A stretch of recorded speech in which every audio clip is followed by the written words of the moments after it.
बिस्मिल्लाहिर्रहमानिर्रहीम। अस्सलाम वालेकुम नाज़रीन, आज के व्लॉग के साथ हमीद लंगरा आपकी खिदमत में हाजिर हूँ। नाज़रीन, आज बड़ा अहम दिन था। एक तरफ 5 अगस्त यौम इस्तिक़लाल और दूसरी तरफ पाकिस्तान तहरीक इंसाफ का एहतजाज, फिर इलेक्शन कमीशन का भी एक फैसला आ जाता है और ये सारी चीज़ें जो है वो मिलकर पाकिस्तान तहरीक इंसाफ के लिए बड़ा भारी दिन मैं इसको कंसीडर कर रहा हूँ। सबसे पहले तो मैं आपको ये बताऊंगा कि पाकिस्तान तहरीक इंसाफ ने आज के एहतजाज के हवाले से एक हिकमत अमली तरतीब बना रखी थी कि यहाँ से पहले KPK हाउस में तमाम MNAs इकट्ठे होंगे, फिर पार्लियामेंट आएंगे, पार्लियामेंट में इजलास में शरीक होंगे कौमी असम्बली में, वहाँ पे तकरीर की जाएंगी और उसके बाद एहतजाज किया जाएगा और एहतजाज के बाद यहाँ से इकट्ठे अडियाला जेल जाएंगे और वहाँ पर खान साहब के साथ इजहार यकजहती किया जाएगा। लेकिन ये सारा कुछ भी नहीं हो सका।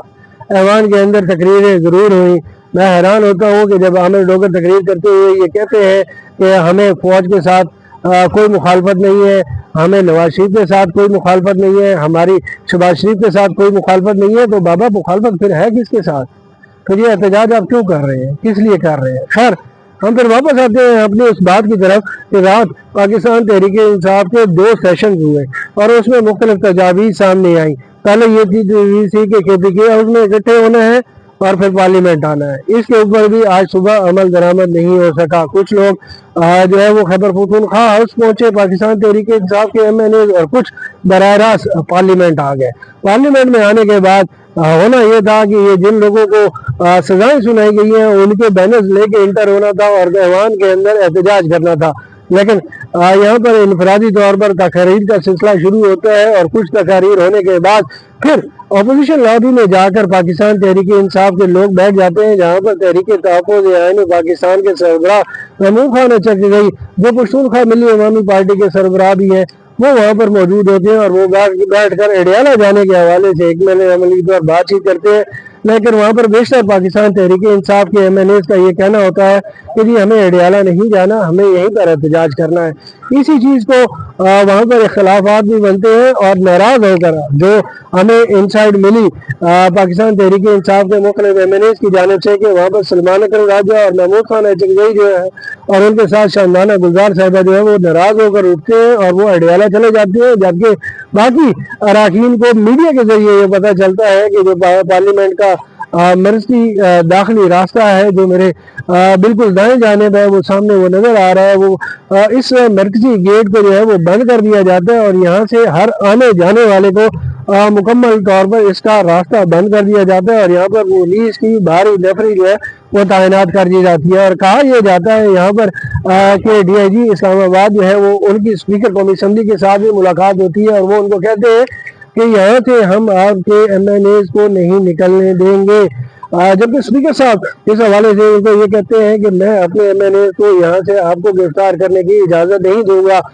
ये चीज़ हमें पाकिस्तान तहरीक इंसाफ के मुख्तलिफ MNAs की जानिब से भी बताई गई कि जब वो स्पीकर कौमी असम्बली के पास जाते हैं तो वहाँ पर DIG इस्लामाबाद जो है वो पहले से मौजूद होते हैं। वहाँ पर बातचीत होती है। मुतबादल रास्ता जो मेरे सामने है, ये जो मरगला पहाड़ियों की तरफ है, यहाँ पर एस्टेब्लिशमेंट डिवीजन है, आगे कैबिनेट डिवीजन है और यहाँ पर इस रास्ते को जो है वो खोल दिया जाता है BTI MNAs के लिए। यहीं से फैसल अमीन गंडापुर जो वज़ीर आला खैबर पख्तूनख्वा के भाई हैं वो यहाँ से गुजर के जाते हैं। मुख्तलिफ अरकान कौमी असम्बली यहाँ से जो पाकिस्तान तहरीक इंसाफ के नून लीग के वो यहाँ से जाते हैं और पाकिस्तान तहरीक इंसाफ के कुछ MNAs अडियाला जाने के बजाय खैबर पख्तूनख्वा जाते हैं, वहाँ पे कुछ देर आराम करते हैं और दोबारा यहाँ पर वापस आ जाते हैं। ये अरकान अपोजिशन लॉबी में बैठ जाते हैं और वहाँ पर आगे की लायामल का तय करते हैं कि आया अपना एहतजाज कैसे करना है। यहाँ से फिर ये MNAs वापस आते हैं और इस जो आपको मर्कजी दरवाज़ा मैंने दिखाया था यहाँ पर आकर दोबारा इकट्ठे होते हैं और यहाँ पर सर्वेंट आर्म्स जो कौमी असम्बली के हैं वो मौजूद होते हैं, इस्लामाबाद पुलिस के अफसरान मौजूद होते हैं और वो उनको कहते हैं कि सर आप मुतबादल रास्ते से जो है बाहर जा सकते हैं। लेकिन पाकिस्तान तहरीक इंसाफ के MNAs ये कहते हैं कि हम यहीं से जाएंगे। लेकिन कुछ देर बातचीत होती है, अपना वो प्रोटेस्ट रिकॉर्ड कराते हैं और उसके बाद वो वापस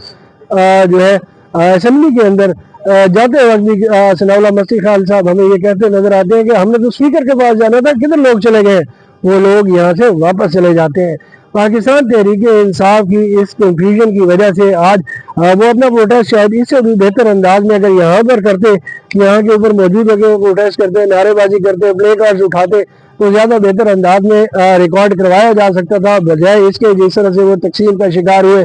دیکھیں آج کا دن بڑا اہم دن تھا، خان صاحب کو جیل گئے ہوئے تقریباً 2 سال مکمل ہو گئے ہیں۔ آج پورے ملک میں بڑا احتجاج ہونا تھا، آپ نے یہ بتانا تھا کہ ہم خان صاحب کی رہائی کے لیے کمیٹڈ ہیں، لیکن آج آپ اپنے ایک احتجاج کو ایک جامع انداز نہیں دے سکے، آپ تقسیم کا شکار نظر آئے، اور اس کی وجہ سے پاکستان تحریک انصاف کا یہ پروٹیسٹ جو ہے میں اس کو یہ کہوں گا کہ یہ کوئی بڑا امپیکٹ جو ہے وہ کریٹ نہیں کر سکا، اگرچہ یہاں پر ایک شو بنانے کی کوشش کی گئی۔ کل جب یہاں پر یہ سامنے میڈیا ڈائس ہے اس طرف، یہاں پر محمود خان اچکزئی صاحب بات کرنے کے لیے آئے تو علی امین جو علی محمد خان صاحب ہیں انہوں نے ان کو وہ پراپر سپیس بھی نہیں دی کہ جو خان صاحب نے خاص کر ان کے حوالے سے کہا ہوا ہے، محمود خان اچکزئی کے حوالے سے، اور ان پر مکمل اعتبار کیا اور پی ٹی آئی کی قیادت کو یہ کہا ہے کہ وہ احتجاجی تحریک کو لیڈ کریں گے، لیکن پاکستان تحریک انصاف کے رہنما علی محمد خان کی جانب سے ان کو مکمل جو ہے وہ سپیس نہیں دی گئی، اور محمود خان اچکزئی اپنی بات مکمل کرنے کے بعد یہاں سے خاموشی سے روانہ ہو گئے۔ ایک طرف پاکستان تحریک انصاف جو ہے وہ تمام سیاسی جماعتوں کو ساتھ لے کر چلنے کی بات کرتی ہے، لیکن جب تمام سیاسی جماعتیں ان کے ساتھ چلنے کی بات کرتی ہیں تو پھر جو ہے وہ ان کو اس طریقے سے لیڈ رول نہیں دیا جاتا، یا ان کو اس طریقے سے جو ہے فرنٹ پہ آنے نہیں دیا جاتا۔ کل ہم نے یہ دیکھا، یہ افسوسناک مجھے لگا کہ محمود خان اچکزئی جو عمران خان صاحب کی رہائی کے حوالے سے بڑی بات کرتے ہیں، بڑا کلیئر ویژن دیتے ہیں، وہ یہ کہتے ہیں کہ ہمیں اس سیاست کو ختم کرنا ہوگا جو اس وقت ملک کی سیاست ہے، اور یہ واقعی بات صحیح ہے کہ ملک کی ترقی کے لیے جو اس وقت سیاسی انداز اپنایا جا رہا ہے یہ نہ تو ملک کے لیے اچھا ہے، نہ اس جمہوریت کے لیے اچھا ہے، لیکن پاکستان تحریک انصاف خود کنفیوژن کا شکار ہے۔ آج اتنا بڑا اہم دن تھا، یہاں پر پاکستان تحریک انصاف کے چیئرمین بیرسٹر غور کو موجود ہونا چاہیے تھا، وہ اس اجلاس میں شریک ہوتے، خطاب کرتے اور پھر ان تمام اراکین کو لیڈ کرتے اور یہاں پر مظاہرہ کرتے تو یہ اس سے بھی بڑا مظاہرہ ہو سکتا تھا اور اس کا بڑا امپیکٹ پڑنا تھا، لیکن پاکستان تحریک انصاف نے اس اپرچونٹی کو جو ہے وہ آج جو ہے وہ کھویا ہے۔ اسی طریقے سے آج الیکشن کمیشن کی جانب سے بھی ایک بڑا سرپرائز جو ہے وہ پاکستان تحریک انصاف کو دیا گیا، اور ان کے 9 ارکان اسمبلی جن میں قومی اسمبلی کے ارکان، سینٹ کے ایک رکن اور صوبائی اسمبلی کے ارکان کو جو ہے وہ جو 9 مئی کے مقدمات تھے ان میں سزائیں دی گئی تھی، ان سزاؤں کے حوالے سے آج الیکشن کمیشن نے ان ارکان کو ڈی سیٹ کر دیا۔ اس میں پاکستان تحریک انصاف کا بڑا نقصان یہ ہوتا ہے کہ قومی اسمبلی میں قائد حزب اختلاف، سینٹ میں قائد حزب اختلاف، پاکستان تحریک انصاف کی پارلیمانی لیڈر سردار گل وزیر صاحبہ سارے نااہل ہو گئے۔ یہ وہ آوازیں تھیں، شبلی فراز صاحب کے حوالے سے بڑی باتیں کی، ان کے حوالے سے بڑا سوشل میڈیا پہ پروپیگنڈا کیا جاتا تھا، لیکن دیکھیں وہ آج نااہل ہو گئے۔ اسی طریقے سے عمر ایوب خان صاحب کی لائلٹی کے حوالے سے بات کی جاتی تھی، لیکن ان کے وہ نااہل ہو گئے۔ اسی طریقے سے سردار گل وزیر صاحبہ جو ہے وہ بھی نااہل ہو گئی۔ تو پاکستان تحریک انصاف کا نقصان جو ہے وہ آج کے دن پہلے سے بھی زیادہ ہوا ہے، اور پاکستان تحریک انصاف کی افسوس یہ کہنا پڑتا ہے کہ اندرونی سیاست جو ہے وہ کہیں نہ کہیں ان ساری چیزوں کے ذمہ دار ہے، کہ اگر واضح حکمت عملی اپنائی جاتی تو شاید یہ معاملات نہ ہوتے، اور جیسے کہ خان صاحب نے پاکستان تحریک انصاف کو ہدایات جاری کی ہیں کہ محمود خان اچکزئی کی سربراہی میں تمام اکٹھے ہو جائیں اور ایک احتجاجی تحریک کو چلائیں، اگر یہ اس پر عمل درآمد کرتے ہیں تو حالات پھر بھی بدل سکتے ہیں اور ایک اچھا پریشر کریٹ کر سکتے ہیں۔ ناظرین آپ سے گزارش یہ ہے کہ اپنا اور اپنے گرد و نواح میں موجود لوگوں کا خاص خیال رکھیں۔ اللہ نگہبان۔